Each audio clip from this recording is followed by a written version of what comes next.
இந்த வீடியோல SSC GD எக்ஸாம்ல ப்ரீவியஸ் இயர்ல கேட்ட மேத்ஸ் கொஸ்டின் ஒன்று தான் பார்க்க போறோம். An article is sold for rupees 204 after two successive discount of 40% and 50%. What is the marked price of the article? இந்த கொஸ்டினுக்கு 4 ஆப்ஷன் தந்திருக்காங்க. இந்த 4 ஆப்ஷன்ல எது கரெக்டான ஆப்ஷன் அப்படின்னு தான் நம்ம ஃபைண்ட் அவுட் பண்ணணும். கொஸ்டின் என்ன சொல்றாங்க அப்படின்னா, ஒரு ஆர்டிக்கல் இருக்கு, அந்த ஆர்டிக்கலை 204 ரூபாய்க்கு விற்கிறாங்க. விற்கிறதுக்கு முன்னாடி 2 ஆட்டி டிஸ்கவுண்ட் தராங்க.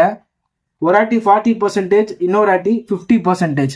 அப்போனா அந்த பொருளை எவ்வளோ ரூபாய்க்கு விற்கிறான்னு வச்சிருப்பாங்க அப்படின்னு தான் கேட்குறாங்க. ஸோ எவ்வளோ ரூபாய்க்கு விற்கிறான்னு வச்சிருந்தாங்க, மார்க்கெட் ப்ரைஸ் எனக்கு தெரியாது. ஸோ எக்ஸ் ஃபர்ஸ்ட் 40% டிஸ்கவுண்ட் தராங்க. ஸோ 100 - 40 60/100.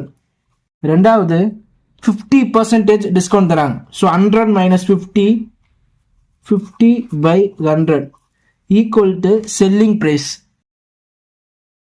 204. ஓகேவா? ஸோ எவ்வளோ ரூபாய்க்கு விற்கலான்னு வச்சிருந்தான்னு தெரியாது, அதை நான் எக்ஸ்ன்னு வச்சுட்டேன். ஃபர்ஸ்ட் டிஸ்கவுண்ட் வந்து 40, 100 - 40 60/100. ரெண்டாவது 50, 100 - 50 50. So 50/100 equal to selling price.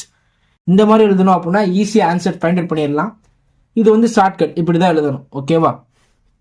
இதை கேன்சல் பண்ணோம்னா 50 1s are 2s are 0 0. X equal to 204. இது மேலே வரும்போது மல்டிப்ளிகேஷன் வந்துடும். Into 2 into 10 divided by 6. ஓகேவா? 2 1s are 2 3s are 3 1s are 3 6 are 18. Remaining 2 3 8s are 24. 68 into 10 680. So mark price பார்த்தீங்க அப்படின்னா 680. So option 4 680 is a correct answer. Thank you for வாட்சிங்.